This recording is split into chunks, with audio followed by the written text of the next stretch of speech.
Eh bien, bonjour. Bonjour, mon cher Mathieu, comment vas-tu? Très bien, bonjour mon cher Michel. Bon, et puis bonjour à vous toutes et tous qui êtes présents aujourd'hui sur notre webinaire pour une heure. On va traiter, voilà, un peu de 5 questions, un peu beaucoup, même clés avant d'acheter ou de remplacer votre plateforme de formation. On a préparé ça, d'ailleurs, je dois dire que c'est surtout Mathieu qui a préparé ça avec beaucoup de sérieux. Il connaît parfaitement son affaire et je serai dans le rôle de l'intervieweur. Je dois remercier Mélina qui est très discrète, mais qui est l'organisatrice et qui est à la tête de la plateforme Livestorm sur ce webinaire. Alors justement, cette plateforme, elle est très simple d'utilisation. Je ne vais donc pas vous faire un cours immédiatement, on peut s'en passer, mais vous avez une fenêtre qui peut s'ouvrir à droite avec la possibilité d'échanger par chat, de contribuer, de faire des remarques.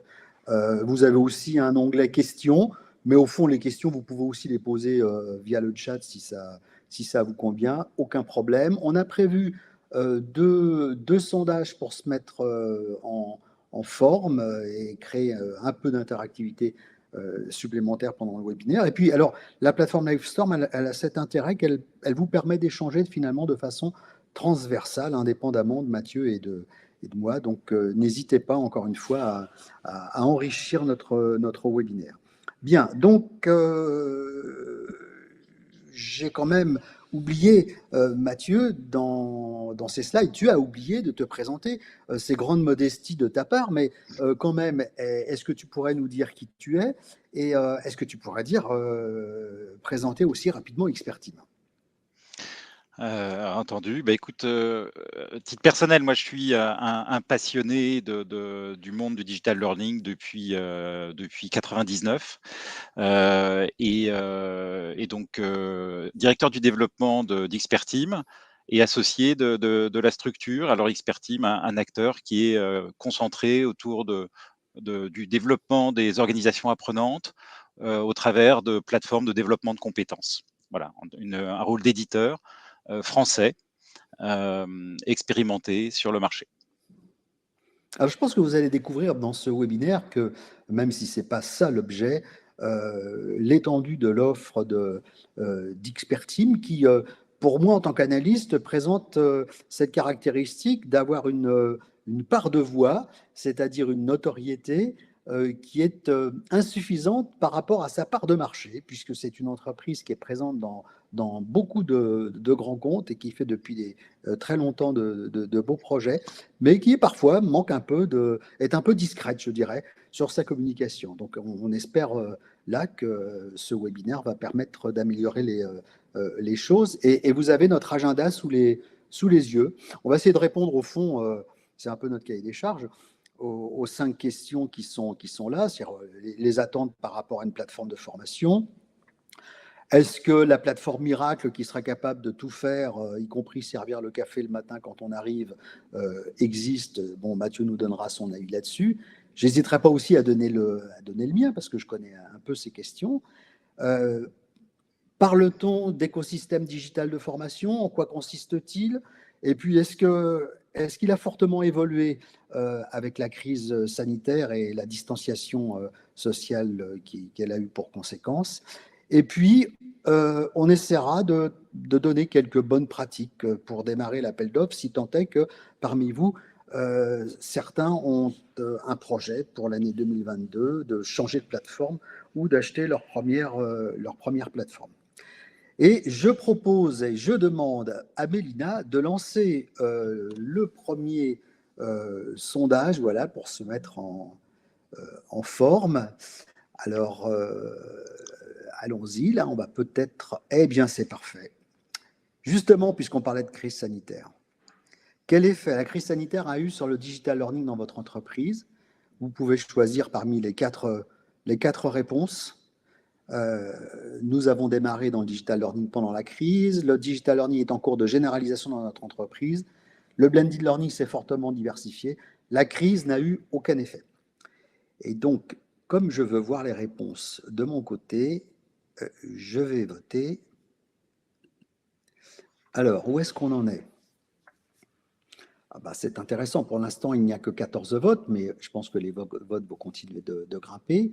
Au passage, d'ailleurs, il n'y a pas de clôture du sondage. Vous pouvez voter une seule fois, bien sûr, jusqu'à la fin du webinaire. Et il y a une réponse qui semble vraiment se dégager là. Une compétition entre deux réponses, mais de loin la première, c'est le blended learning, c'est fortement diversifié. Et puis, il y a un effet de généralisation aussi. Il y a des entreprises pour lesquelles la crise n'a eu aucun effet. Mathieu, est-ce que tu veux commenter ces premiers résultats? Bah, c'est des résultats, auxquels on pouvait s'attendre, effectivement. La généralisation, et le blended learning, c'est effectivement, ce qu'on ressent, je dirais en tant qu'acteur sur le marché. On voit qu'effectivement, il y a une évidence, nouvelle ou plus intense qui s'est manifestée. Mmh. Alors, ce qui est intéressant, c'est quand même cette réponse, 17%. Nous avons démarré dans le digital learning pendant la crise. Donc, au fond, là, on peut dire que cette crise a été un accélérateur, que ce soit un accélérateur dans le sens d'une généralisation ou que ce soit un accélérateur des projets qui étaient vraiment dans les cartons mais qui avaient du mal à démarrer. Tout à coup, on saisit effectivement l'opportunité. C'est un peu malheureux ce terme parce que la crise, c'est aussi beaucoup de souffrance, mais en tous les cas, il y a une opportunité de démarrer là-dessus. Alors, on va peut-être repasser maintenant à notre premier sujet qui est le sujet des attentes des entreprises et de leurs collaborateurs d'ailleurs par rapport au digital learning. Et je voudrais ton avis là-dessus, ton commentaire, Mathieu.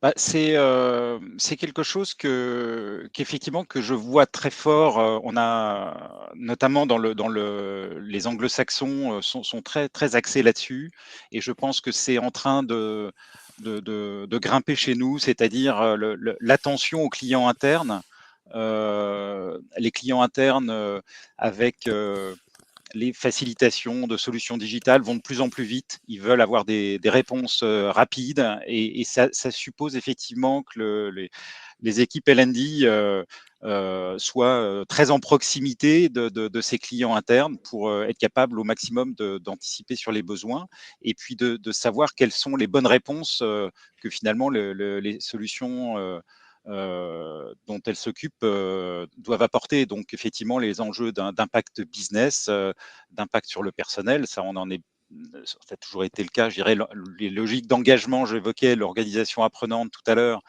c'est un des leviers. Évidemment, le temps d'acquisition des compétences, ça c'est de plus en plus important, puisqu'on est tous très conscients des phénomènes d'accélération et d'entreprises qui doivent pivoter régulièrement. Voilà, donc c'est un bon rappel de ce pourquoi on s'agite. Avec donc effectivement les résultats de cette étude Toward Maturity qui est un bel institut d'études au Royaume-Uni depuis de nombreuses années. Et donc là, finalement, il y a Mathieu, on peut le dire, entre l'impact business, l'impact sur le personnel et l'efficacité, il y a une espèce d'argumentaire, si tant est que les responsables formation en aient besoin, d'argumentaire pour vendre le learning, le digital learning à la direction de l'entreprise. On va rentrer un petit peu plus dans un détail maintenant qui est cette fois-ci issu des chiffres de l'étude ISTF, Institut supérieur des techniques de formation, qui est un bel institut français qui est spécialisé dans la formation tout simplement de tous les professionnels de formation en matière de digital learning, aussi bien création de contenu que la stratégie, le blended learning, etc. Et voilà les derniers résultats de leur enquête. Alors, je vais te laisser aussi les commenter sur l'efficacité finalement de ces diverses approches. Bon, moi, c'était la première fois que je découvrais cette étude, et c'est vrai que c'était un choc de s'apercevoir que la modalité du live était la grosse gagnante à ce point-là du questionnement sur l'efficacité des modalités. C'est vrai que je dirais dans le monde des éditeurs de plateformes, le live a été un peu secondaire pendant très longtemps. Donc, et là, on s'aperçoit qu'en fait, c'est ce qui est le plus important. Et donc, la crise a encore accentué ça, a donné une place à la classe virtuelle. Évidemment prépondérante et donc ça on peut être assuré aussi qu'elle ne va pas se replier je dirais à sa situation d'avant. En revanche, c'est vrai que vu l'importance que ça a, on comprend qu'en tant qu'éditeur, il faut tenir compte de ça et voir comment on va permettre une amélioration de l'efficacité dans ces domaines. La classe virtuelle, ça peut pas être de la réunion de formation. Il faut vraiment lui donner un souffle pédagogique qui soit à la hauteur de ce qu'on a pu connaître dans le présentiel. Et donc là, c'est quelque chose auquel on s'est beaucoup attelé. Et donc ça, c'est le premier enseignement. Ensuite, bah, on voit effectivement bon, les formats courts, on sait qu'ils ont pris de l'importance. Donc ça, c'est pas une surprise. Moi, ce qui me surprend énormément dans cette étude, c'est qu'il y a, bon, ça révèle la logique du blending, mais il y a des grands absents. Et dans ce palmarès, moi, je me serais attendu à voir une place significative pour l'évaluation, qui est un des vrais piliers en fait des dispositifs pédagogiques. Et puis, alors peut-être qu'on est dans des proportions plus faibles qui n'apparaissent pas dans le tableau, mais quelle est la place de la formation en situation de travail, qui est aussi le lieu sur lequel on va développer la compétence. Donc, peut-être que nous, on a chez Expertime un prisme qui est plus fort sur ces sujets parce que ça fait longtemps qu'on les adresse. Donc, on a effectivement affaire à des clients qui font appel à ces leviers de manière plus importante que le résultat de cette étude ne le montre. Oui, alors c'est vrai, on connaît le jeu des sondages, hein, on ne répond jamais qu'aux questions qui sont posées. Et si dans la liste des items ne Mm. figurait pas, par exemple, l'action de formation en situation de travail, ou ce que tu viens de dire, eh bien, il ne risquait pas d'y avoir une réponse là-dessus. Donc, bah, merci de ce complément, parce que je pense que, notamment l'évaluation, hein, on sait très bien que l'évaluation aujourd'hui, c'est pas seulement l'évaluation de la formation, une façon de contrôler a posteriori si des connaissances ont été acquises, mais c'est au fond tout un processus qui accompagne la formation et qui devient une modalité de formation à part entière, ne serait-ce que parce qu'à tout moment, quand on répond à une question, si on sait répondre positivement, bah voilà, le savoir est acquis, c'est peut-être pas la peine d'aller le revoir, mais si on ne sait pas répondre, eh bien on est aiguillé vers une ressource qu'on va pouvoir consommer pour essayer de comprendre et faire une meilleure réponse la prochaine fois. Donc on voit là effectivement qu'on a une modalité qui est extrêmement efficace. Mais moi je retiens ce que tu disais, qui est tout en haut d'ailleurs, qui est la part du live, hein, c'est-à-dire effectivement la présence simultanée, que ce soit dans une salle de formation, dans un lieu physique, ou que ce soit à distance. Et c'est clair que j'ai toujours pensé que la classe virtuelle était un excellent compromis qui ménageait les avantages du présentiel et du distanciel, en quelque sorte, et on pourrait en parler longuement, mais ça a démarré très lentement dans les entreprises. Et il se trouve que la crise a été l'occasion, puisque le cours en salle a été interdit tout à coup, avec la distanciation sociale, a été vraiment l'occasion de porter finalement immédiatement en live, à distance, des contenus qui existaient en présentiel. Il y a même comment dirais-je, mais je crois que tu ne vas pas me démentir là-dessus, Mathieu, il y a même des entreprises qui ont souhaité que les 3 jours ou les 2 jours de présentiel qu'elles avaient se transforment en 3 jours ou 2 jours de distanciel. Donc c'était une gageure a priori, hein, de se dire, tiens, on va rester 2 jours en ligne. Et pourtant, avec des outils spécifiques d'animation, les choses se sont très bien passées. Je crois que tu as des exemples là-dessus d'ailleurs. Alors, effectivement, un sujet sur lequel on a pu partager, alors, c'est plutôt des sociétés qui sont sous une contrainte de format de formation à 2 jours sous la tutelle du ministère en l'occurrence des Transports. Et effectivement, le challenge était d'avoir des formateurs toujours en vie au bout de 2 jours d'animation et puis d'avoir eu des apprenants qui n'avaient pas vu le temps passer. Et donc, c'est pas une suggestion de faire des formations, je dirais, à distance en live de ce format-là. Mais ce que ça signifie, c'est qu'effectivement, il est devenu possible aujourd'hui, avec une autre ingénierie du live, voilà, d'avoir des formations percutantes voilà, à distance ou en présence, en animation de formation et avec traçabilité dans un dispositif. On va voir justement la recherche effectivement de simplification des dispositifs qui couvrent aussi ce Alors, terrain. je vois que Corentin, pour rester sur cette planche, pose la question efficacité selon qui? Efficacité selon les responsables formation, puisque ce sont des Oui. responsables Mmh. formation qui ont été, comment dirais-je, interrogés par l'ISTF. Alors, on peut imaginer que eux-mêmes se font le porte-parole des apprenants, qu'ils ont étudié un petit peu ce qu'étaient les sources d'efficacité selon les apprenants. Maintenant, Corentin a raison, il faudrait les études croisées sont bien aussi, je dirais, avoir d'un côté l'avis des responsables formation et de l'autre côté l'avis des apprenants,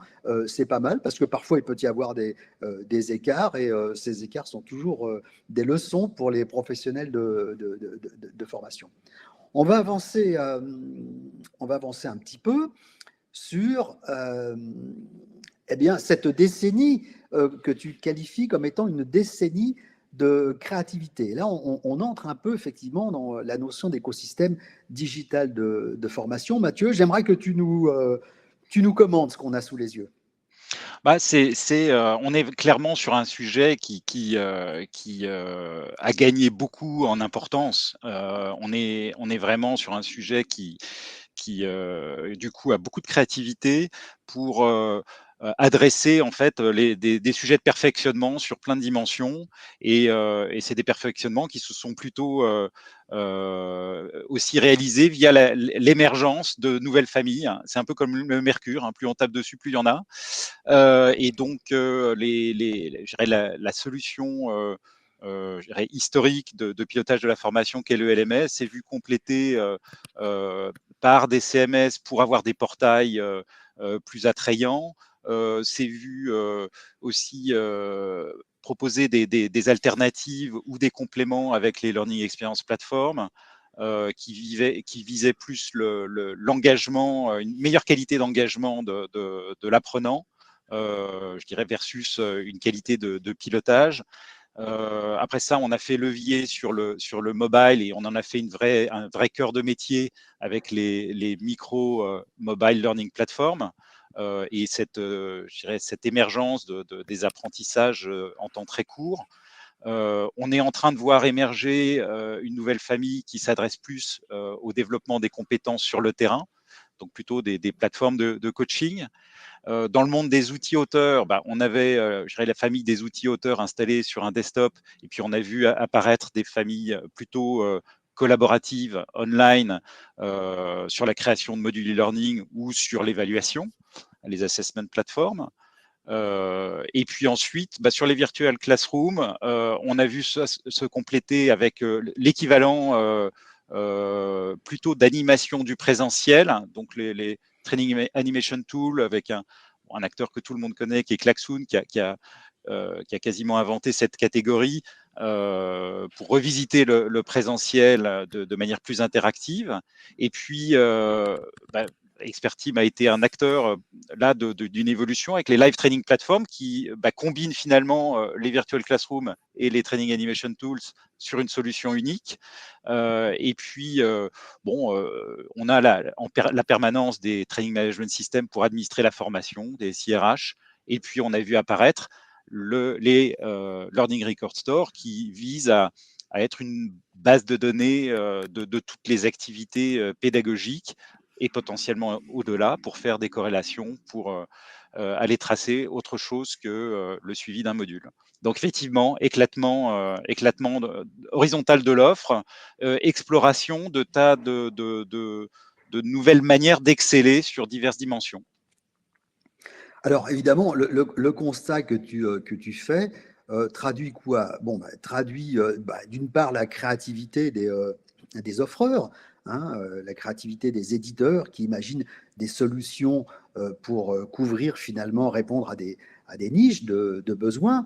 Mais cet éclatement traduit aussi le fait, et c'est peut-être une première réponse à une des questions qui sont posées dans le webinaire, traduit le fait que les responsables formation ont quand même des difficultés à trouver une plateforme unique qui soit capable de répondre à tous ces besoins à la fois. Alors, Il faut aller d'ailleurs un petit peu plus loin, c'est que cet éclatement, il est produit par des tendances, des forces qui sont puissantes, qui sont celles que tu rappelais d'ailleurs tout à l'heure, Mathieu. D'une part, la pression des métiers, la pression du business, qui veut finalement qu'on réponde de toujours plus rapidement et de façon plus pertinente à leurs besoins.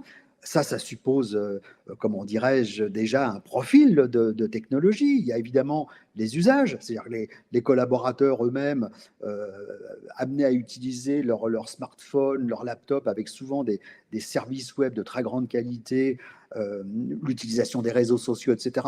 Tout ça se traduit, se reflète évidemment sur les technologies de la formation, puisque l'apprenant, il souhaite retrouver dans l'entreprise finalement des habitudes et capitaliser sur des savoirs qu'il a acquis dans ses usages en tant que privé. Bon, je ne vais pas rentrer dans le détail parce que ces forces-là qui sont puissantes, et on pourrait en trouver d'autres évidemment, la transformation digitale des activités de l'entreprise, que sais-je, font que en permanence, le responsable formation est à la recherche d'outils qui soient capables de ménager un petit peu la chèvre et le chou, si je puis dire. Ouais. Et ça se Michel, traduit. Peut-être tu as un commentaire, Mathieu. ouais, j'ai un commentaire. Je pense qu'en fait, il y a eu une ambition de fond à tout ce renouvellement qui a été d'autonomiser au maximum l'apprenant. L'apprenant, tu as évoqué les réseaux sociaux, est autonome dans beaucoup de sujets et c'était important d'amener aussi cette autonomisation de l'apprenant, d'une responsabilisation et une séduction de l'apprenant. Ça a été ce mouvement de fond qui était très important.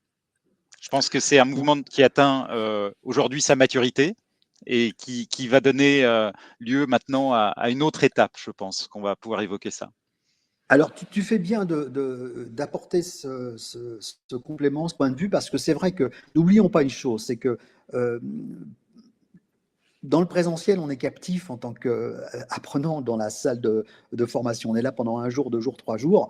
Le digital learning, le e-learning, peu importe la façon dont on l'appelle, c'est très largement de la formation, qu'on dit orientée apprenant, orientée utilisateur. Concrètement, il y a beaucoup d'auto-formation là-dedans. Et le problème de l'auto-formation, c'est que est-ce que l'apprenant va finalement prendre l'initiative de se former. Donc il y a énormément de travaux depuis 10-15 ans sur la question de l'engagement de l'apprenant. Comment est-ce que dans ces dispositifs qui ménagent une part belle à l'auto-formation, eh bien, je réussis à conduire l'apprenant à se former. Et effectivement, je crois que ça, c'est un facteur puissant sur les technologies qui sont utilisées, dont certaines que l'on voit là à l'écran. Mais alors, ce qui est intéressant, c'est au fond ce schéma que je te laisse indiquer, commenter, c'est-à-dire la montée en puissance du nombre de dispositifs de formation utilisés à l'intérieur de l'entreprise, en fait. Alors, oui, juste pour clôturer sur le dernier, c'est qu'en fait, on est amené à responsabiliser l'apprenant. Donc, évidemment, on se soucie de l'engager, mais c'est une responsabilisation de l'apprenant, de l'autonomiser. Et quand on vise une compétence, être un apprenant autonome n'est pas nécessairement quelque chose de très évident. Voilà. Et donc la stratégie, je dirais, Netflix de la formation va trouver aussi peut-être un peu des limites. Alors, effectivement, ce constat qui a été fait qui date de 2018 et qui est probablement encore accentué depuis, a vu donc se doubler le nombre de solutions donc sur une dizaine d'années implémentées dans les entreprises. Donc c'est quand même très marquant et effectivement le reflet de cette créativité et puis de enfin, cette innovation horizontale avec des solutions du coup qui sont amenées à s'empiler les unes à côté des autres. Alors, Mélina, c'est peut-être le moment de lancer le deuxième sondage sur finalement le nombre voilà, de dispositifs qui existent dans les entreprises, d'outils. Donc, quel regard portez-vous sur les outils du digital learning? Aucun outil ne peut tout faire. Il y a trop d'outils. La plateforme LMS reste notre outil essentiel et l'intégration de tous les outils est complexe. Eh bien, je pense que Mathieu va voter. Je connais déjà sa réponse. Et il connaît aussi la mienne. Voilà. Alors, les votes sont en train de grimper. L'intégration de tous les outils est complexe.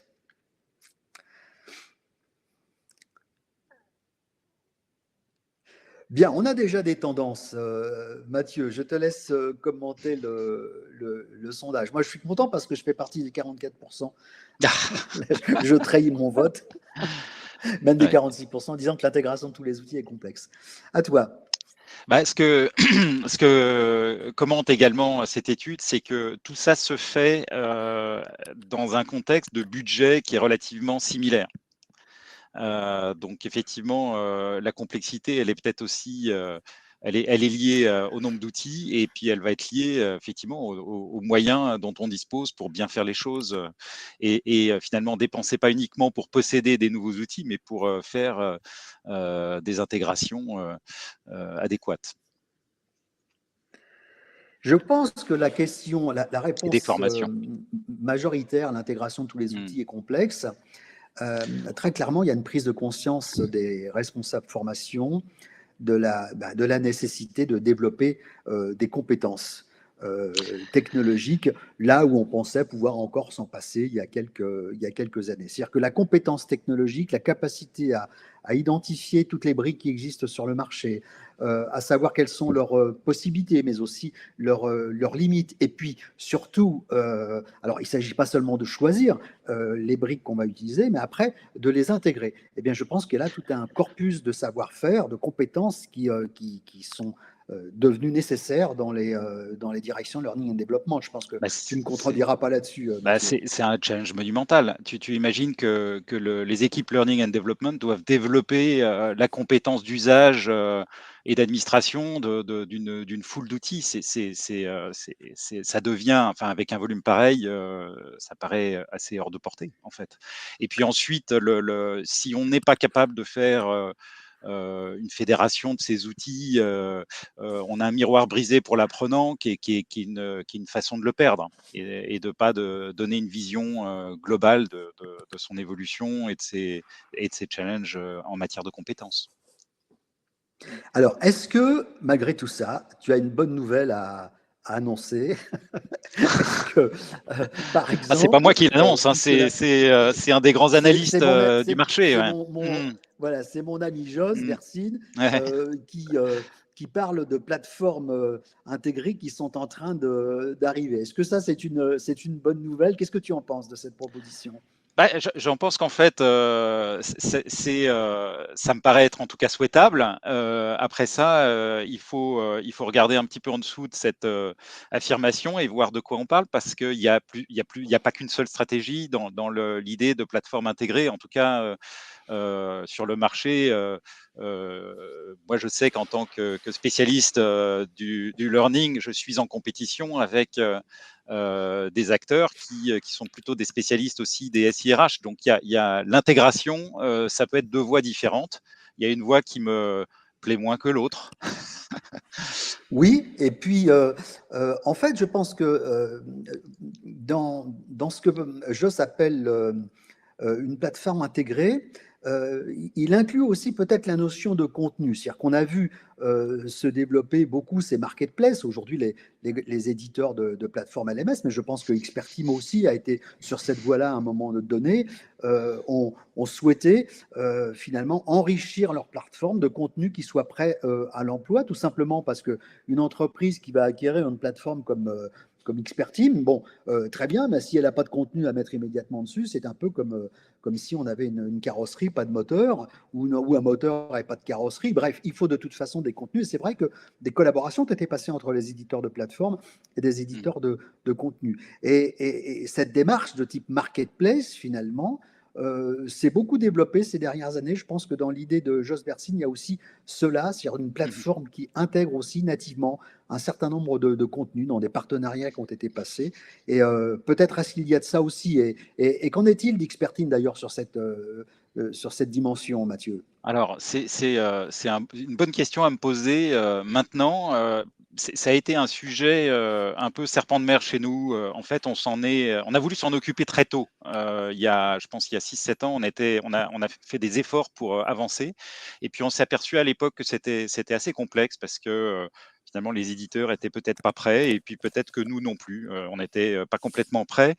C'est devenu le cas. Donc aujourd'hui, on a une marketplace qui est proposée en fait à tous nos clients qui peuvent venir faire explorer en fait des catalogues multi-éditeurs, les mettre au panier ce qui les intéresse et récupérer ce panier dans leur domaine avec des contenus décrits, avec une imagette, avec l'éditorial, la durée, les modalités, etc. Donc du coup, quelque chose qui est très facilitateur.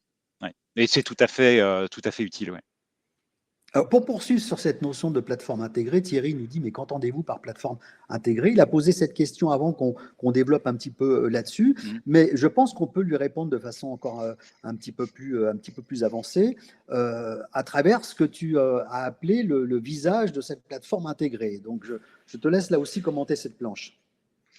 En fait, on va avoir deux stratégies d'approche intégrée. Donc, il y a les suites Human Capital Management global qui vont embarquer en fait du fonctionnel plateforme learning. Et puis, on va avoir plutôt une logique d'intégration verticale sur le sujet de learning and development. Et donc, c'est vraiment deux approches très différentes. L'une vise ce qu'on peut observer plutôt le good enough sur le learning, avec une promesse de simplification qui est faite au DRH et au DSI.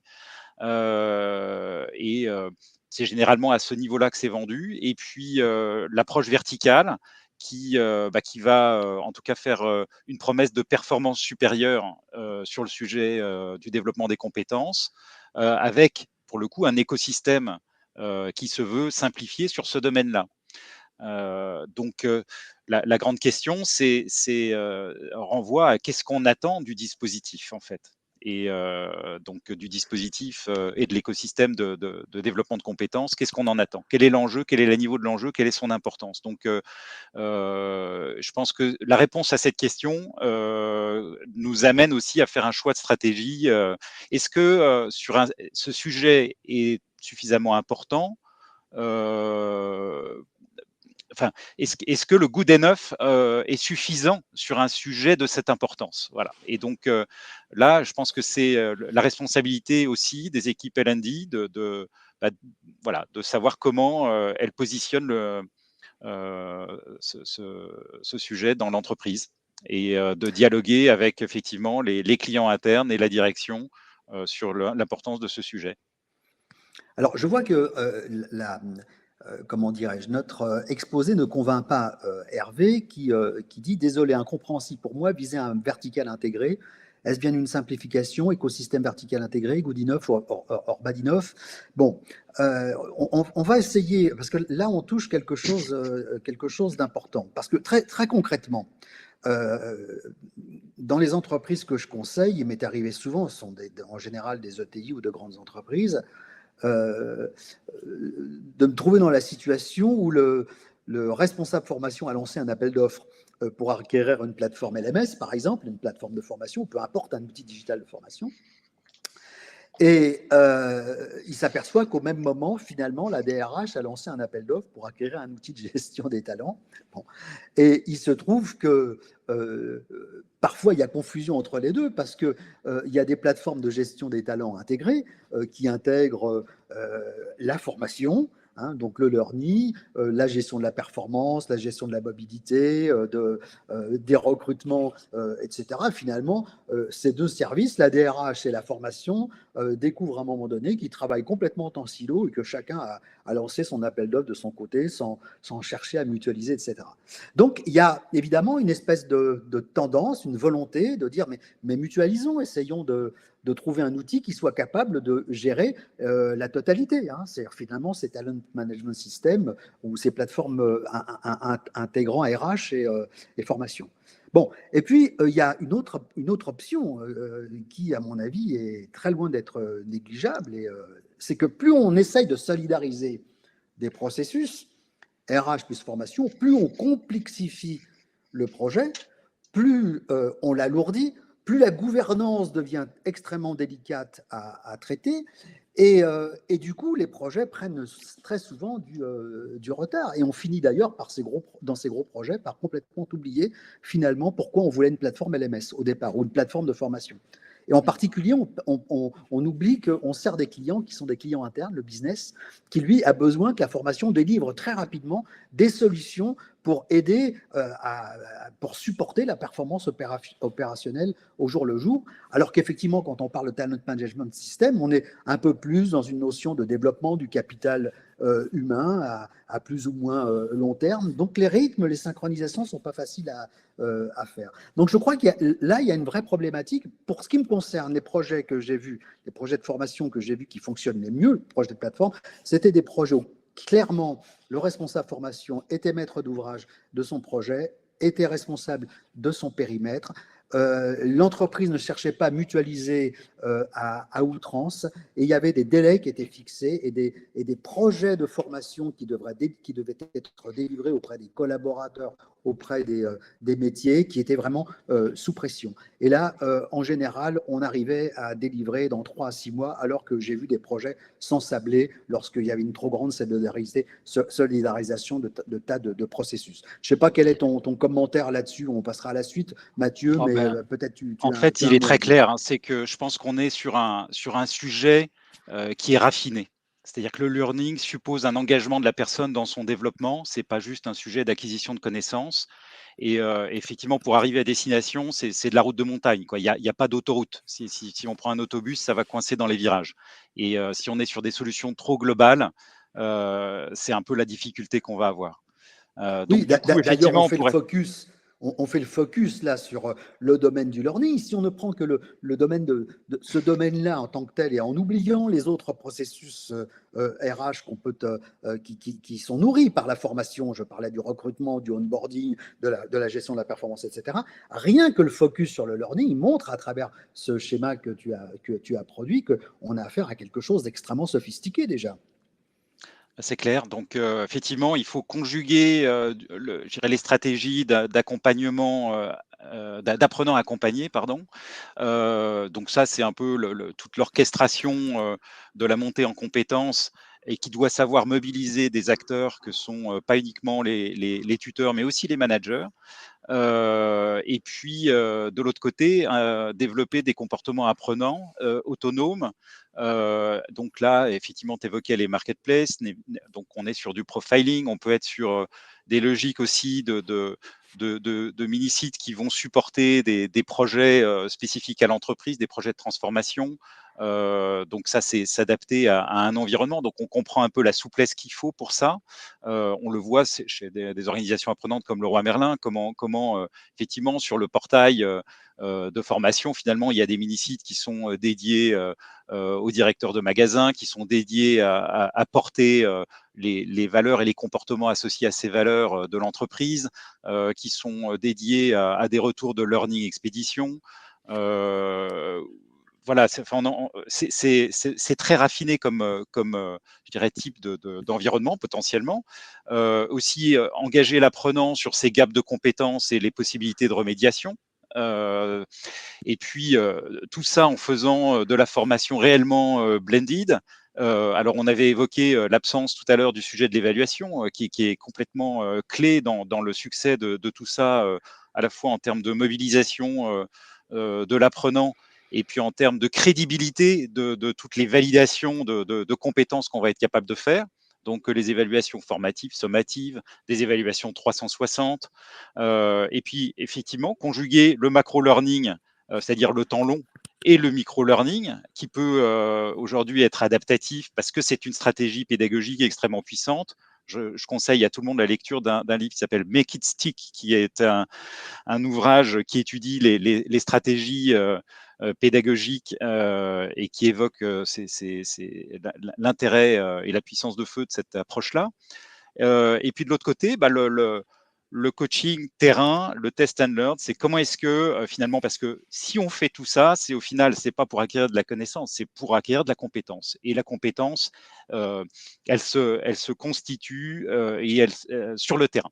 et elle ne se constitue pas nécessairement de manière événementielle, elle va se constituer au travers de boucles d'apprentissage qui vont nous amener sur des paliers de seniorité différents. C'est aussi comme ça qu'on va non seulement créer de la compétence plus rapidement, de la compétence plus profonde, et puis aussi qu'on va savoir scénariser l'occupation des postes dans la durée. Quand on parle des solutions de gestion des talents, on parle souvent de solutions qui se sont occupées des superstars qui sont un peu les anywhere, c'est-à-dire qui vont évoluer très vite dans l'organisation et d'une organisation à l'autre. Et puis on a laissé de côté les rockstars qui vont gratter une guitare toute leur vie, toute leur carrière, mais dont l'ambition est d'être le meilleur dans cet exercice-là. Et donc c'est ça aussi, scénariser l'occupation d'un poste avec des paliers de seniorité, et puis aussi le regard et l'accompagnement qu'on va permettre des équipes sur le terrain, le manager coach ou des tuteurs qui vont aussi donner un regard sur l'évolution de cette compétence et créer plutôt une bonne collaboration en ce sens-là. Voilà, donc on voit que Alors, le sujet mérite. oui, Voilà. et on comprend mieux ce que Ouais. tu entends par horizontalisation et Mmh. verticalisation. Ouais. L'horizontalisation, ce serait à côté du domaine formation, il y a d'autres domaines qui sont des domaines RH, on en a parlé, la mobilité, la gestion des carrières, la performance, etc., etc., quoique la performance soit aussi en lien avec les métiers. Donc, c'est ça l'horizontalisation. Et si on se concentre sur la formation, il y a une verticalisation possible du domaine formation avec tous les outils qui sont uniquement là dédiés à tous ces objectifs et ces services que tu viens d'indiquer. Et au fond, Mmh. c'est ce qu'on trouve sur le schéma suivant, c'est-à-dire que la verticalisation, là, elle est patente, hein, je dirais. En bas, il y a la gestion du capital humain, HM, les training management systems à l'ancienne, les logiciels de gestion administrative, budgétaire, etc., de la formation. Et puis là, au centre, on a cette espèce d'élargissement vertical de l'offre, donc de deuxième dimension à côté de l'horizontalisation dont tu parlais. Et c'est bien ça dont il est question, c'est ce que tu as voulu dire, Mathieu. Bah, c'est exactement ça. C'est ce qui a été dans un premier temps, je dirais, une exploration du territoire du learning. Voilà, c'est comment est-ce qu'on peut apporter une simplification qui tient compte de tous ces leviers de succès. Et donc, voilà, il me semble que les acteurs doivent viser cette verticalisation, cette simplification. Euh, voilà, et donc c'est un approfondissement. Alors, on va avoir effectivement, j'évoquais les mini-sites, bah, c'est qu'en fait, la plateforme doit permettre, comme un CMS, de créer comme un site web finalement, de le raffiner dans la durée pour qu'il soit de plus en plus pertinent. Ça peut se faire évidemment aussi, c'est de la souplesse dans la durée. Le micro mobile learning, est-ce que c'est satisfaisant pour des administrateurs d'avoir un back-office de LMS, un back-office de plateforme de micro mobile learning? C'est compliqué. C'est possible de faire ces intégrations. On les a connues, mais ça crée finalement de la lourdeur, ça crée du coût additionnel aussi. Donc, c'est une bonne idée que la plateforme intègre ces capacités-là. Les enjeux de Learning Experience Platform du GC, c'est-à-dire de contribution par les utilisateurs, de facilité à s'auto-attribuer des contenus, de faire levier sur des contenus qui sont des contenus de curation. Ces sujets-là sont des sujets très importants dans le développement des compétences et aussi dans le pouvoir que doit avoir l'apprenant sur son développement. Et donc, c'est important que la plateforme également supporte cette logique-là. L'assessment, je crois que j'ai été clair sur l'importance que j'y mets en termes de diversité, de blended évaluation. Et puis, alors, les LCMS, les plateformes de formation vont pas avoir la capacité de produire des modules e-learning raffinés comme le font les outils spécialisés. En revanche, effectivement, c'est très utile que les plateformes permettent à tout à chacun de créer facilement du contenu.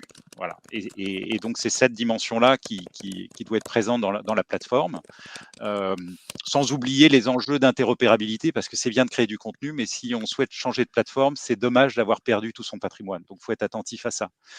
Et puis, alors là, vraiment, le terrain qu'on travaille depuis 3-4 ans, qui est celui après ça, des dimensions de coaching et de pilotage par les compétences. Donc, c'est un sujet d'approfondissement permanent et qui nous paraît vraiment totalement stratégique pour voilà, créer de la compétence et la crédibilité du dispositif global. Et la live training platform, on a vu que finalement, le live, présentiel ou distanciel, c'est la modalité qui est reconnue par les responsables formation comme étant quand même la plus productrice d'efficacité. Donc, il faut se mettre à niveau là-dessus, c'est-à-dire qu'il faut s'émanciper des classes virtuelles qui permettent de la réunion de formation, pour faire simple. Voilà, et aller vraiment sur des outils qui sont au service d'une vraie pédagogie. Voilà, et le Bon, faire d'une évidemment, manière, évidemment, dans un système tu global. parles, Mathieu, évidemment, des classes virtuelles. On y revient encore Mmh. et toujours, parce que là, c'est l'effet de la crise sanitaire, on en a parlé. Mais du coup, oui, c'est-à-dire qu'il y a toute cette verticalisation dont tu as parlé, cet empilement de systèmes, même si on en reste sur le seul domaine de la formation, mais tout ça bouge aussi sous l'effet de forces tectoniques comme la crise sanitaire. Et donc, je te laisse commenter ce que toi, tu as vu évoluer chez tes clients comme demande avec effectivement la distanciation sociale de la dernière année. C'est clair qu'on avait des clients sur le live présentiel connectés à la plateforme qui, au moment de la pandémie, nous ont dit, bon, écoutez, nous, on veut patienter un peu, que ce live, on puisse le porter avec la même qualité à distance. Donc ça a été une des évolutions qu'on a fait au début de la pandémie, qui a valu à la brique du live d'avoir une médaille d'or au Bandana Awards en décembre de l'an dernier. Et c'est vrai que Bravo. merci beaucoup. Et alors, c'est un sujet qu'on avait commencé à travailler pour EDF il y a maintenant 5 ans, parce que EDF voulait ce continuum de plateformes LMS avec l'évaluation et l'animation du présentiel pour un méga projet de certification des agents de la maintenance nucléaire. Donc, c'est 350 formateurs, c'est 50 000 personnes certifiées par an. Il fallait mettre de la cohérence et du pilotage dans tout ça. Donc oui, c'est un sujet qu'on a, voilà, qui gagne en importance, et c'est formidable. Voilà, la systématisation des approches blended et puis leur extension, du blended, c'est-à-dire qu'effectivement, de plus en plus de modalités au-delà de la systématisation. Et puis moi, quelque chose que je trouve effectivement intéressant, on a parlé tout à l'heure de ce mouvement durable de fond qui était comment autonomiser l'apprenant dans une stratégie Netflix. On a aussi un gros retour de l'humain sur comment est-ce qu'on fait en sorte que les acteurs de la montée en compétences, qui ne sont pas uniquement les acteurs du L&D, mais également les managers de proximité, voilà, puissent être aussi embarqués dans ce développement de compétences des individus et des équipes, voilà, et dans la durée. Et puis, enfin voilà, les essentiels de ce qu'on a pu observer.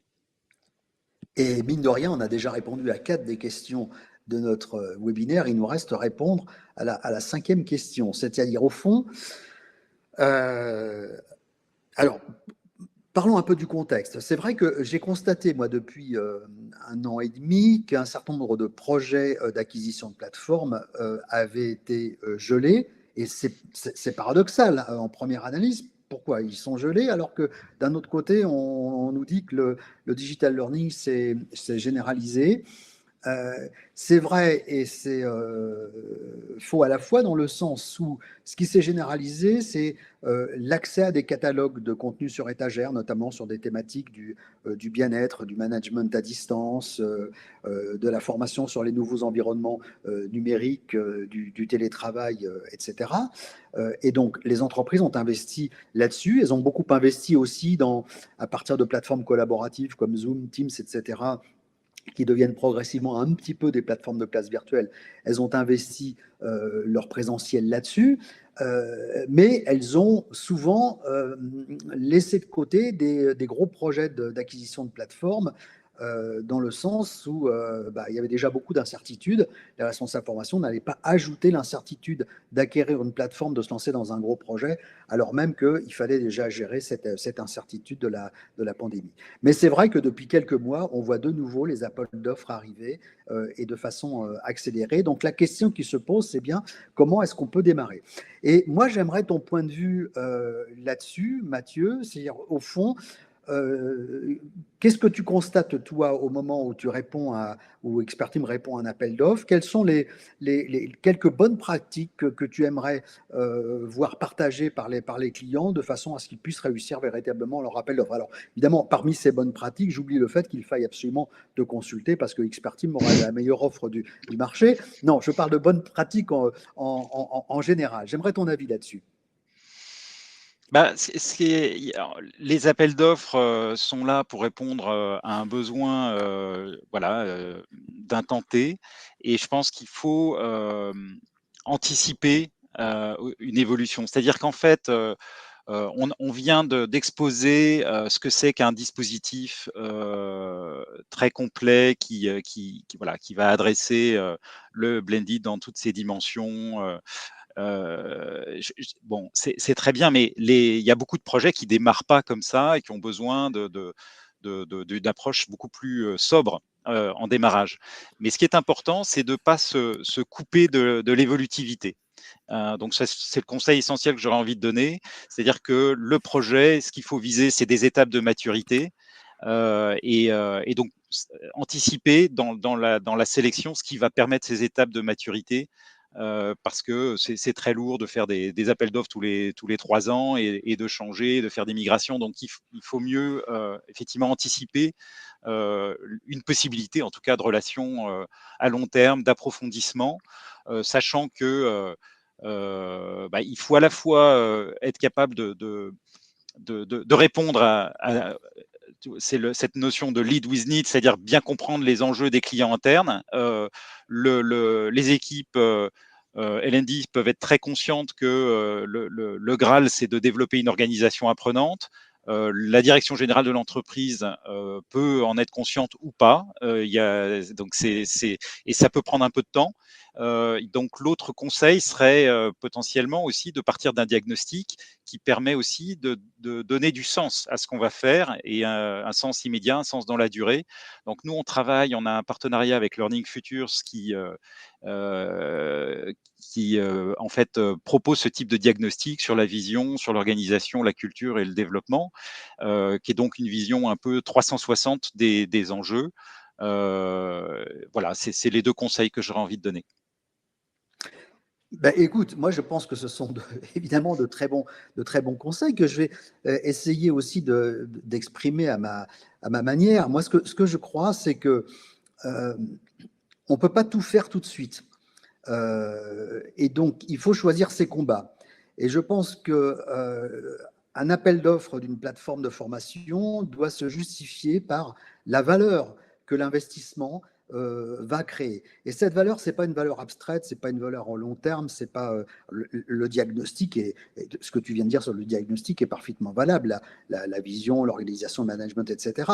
Mais enfin, je vois mal un responsable formation convaincre une direction générale de mettre des dizaines ou des centaines de milliers d'euros sur la base, comment dirais-je, d'une espèce de projection comme ça à long terme de la plateforme dans son environnement. Même si c'est un discours qui doit être tenu, je suis parfaitement d'accord avec ça. Mais en parallèle de ce discours, il doit y avoir un autre discours, c'est il y a des projets de formation qui créent de la valeur et comment est-ce que le digital learning, comment est-ce que la plateforme elle-même va réussir à accroître la valeur de ce projet. Alors ça peut être parfois un projet extrêmement court, hein, dans le sens où voilà, il y a une formation réglementaire à délivrer, avec le risque, si elle n'est pas délivrée, que ça se passe très mal pour les mandataires de l'entreprise, et puis c'est à délivrer auprès de milliers de collaborateurs. Et bien là, c'est pas extrêmement complexe, je dirais, d'embarquer la décision d'une direction là-dessus, en démontrant finalement quelle est la valeur qui serait créée par l'utilisation du digital learning et de la plateforme sur ce seul projet. Donc, il faut aller à la recherche, je pense, quand on est responsable formation, de ces projets qui créent vraiment de la valeur dans l'entreprise. Et l'investissement dans la plateforme doit être largement justifié par ces projets-là. Et du coup, on réconcilie le court terme ou le moyen terme, je dirais, avec le plus long terme, c'est-à-dire à la vision, c'est-à-dire que progressivement, la plateforme vient, comment dirais-je, créer de la valeur dans des domaines bien précis de l'entreprise. Tout le monde s'habitue à ce que cette valeur, effectivement, soit créée, et il y a une espèce d'appétit, d'embarquement général, progressif de l'entreprise vers quelque chose qui finalement se transforme en bout de course une organisation apprenante. Donc je pense que, en fait, j'ai traduit ce que tu disais à ma façon, mais c'est exactement, on partage vraiment le point de vue. Alors sinon, après, sur les bonnes pratiques de la gestion du projet, de l'appel d'offres, etc., là, il y a des bouquins entiers qui sont écrits là-dessus, donc je ne vais pas rentrer dans les détails. On pourrait avoir des corpus de dizaines de bonnes pratiques pour éviter les erreurs majeures, mais c'est vrai que ça, c'est une chose essentielle, que cette dimension temporelle, à la fois, je crée de la valeur immédiatement, mais je me situe aussi dans une perspective où je ne vais pas faire un appel d'offres de plateforme tous les 2 ans, et donc il faut aussi que j'ai une vision à plus long terme. Ouais, On c'est peut vraiment le terminer sur tandem cette... avec le métier. Pardon, Mathieu? Et oui, c'est le tandem avec le métier aussi. Est-ce que quelqu'un de l'équipe L&D va aller à un rendez-vous commercial pour comprendre aussi les enjeux de compétences et puis voir comment voilà, mieux supporter le métier. Enfin, voilà, c'est cette logique de tandem et puis de retour sur les améliorations régulières. Une dernière planche, mais tu vas pas la commenter. Je pense que c'était une planche que tu avais envie de partager parce que tu l'aimes bien, je crois. Voilà, comme une image. Comme une image. Bon, on dirait presque une paire de lunettes, donc on chausse nos Ouais. binocles pour y voir de plus près, c'est ça? Peut-être que c'est l'occasion d'évoquer que effectivement on est dans une visée voilà d'une solution qui va fédérer et combiner des polarités et puis la logique d'approche d'innovation ouverte qui permet aussi d'amener malgré tout d'embarquer des innovations périphériques parce que on ne saura jamais absolument tout faire. Donc voilà, c'est un peu ça le Et message c'est aussi. vrai, et pour mon rapide commentaire là-dessus, tu parles de combiner les polarités. On voit cette polarité à droite, individualisée, équipe, culture, compétences, etc. Mais au fond, à partir du moment où il y a des polarités, et comme ces polarités sont reliées de façon continue, c'est affaire de curseur, hein. C'est-à-dire qu'on pourra imaginer effectivement que la question qui se pose aux responsables formation, c'est où est-ce que je mets le curseur entre individualisé et team-based, où est-ce que je mets le curseur entre événementiel et cyclique, etc. Et donc, je pense que là, oui, on a une réflexion à base de curseur. Mais le moment est venu, il est 11h58, on a commencé depuis une petite heure, le moment est venu de conclure. Qu'est-ce que tu retiens de tout ça, les messages forts que tu aimerais faire passer en conclusion, Mathieu? Bah, voilà, moi je partage avec la communauté des gens qui sont avec nous, en tout cas la joie d'être sur un domaine qui est absolument passionnant et essentiel. Donc voilà, c'est plus ça. Euh, Merci en tout cas à tous les participants de leur intérêt et puis disponible pour poursuivre ce type d'échange, bien évidemment. Et merci à toi, Michel. Merci à tous les participants et à une prochaine fois d'ailleurs. Merci à toi Mathieu qui défend toujours avec passion ton métier et les technologies que vous créez pour améliorer sans cesse finalement les services apportés par la formation d'entreprise et des métiers. Et donc, confirmation. Je pense que Mathieu et ses équipes ont prévu que vous receviez rapidement le lien vers l'enregistrement, donc à consommer sans modération. Celles et ceux qui ont dû partir avant pourront voir la fin. Et puis sinon, il est délivrable dans l'entreprise si vous souhaitez l'utiliser comme ressource pédagogique ou en présentation, etc. N'hésitez pas. En tous les cas, merci à tout le monde et à très bientôt. À très bientôt. Au revoir.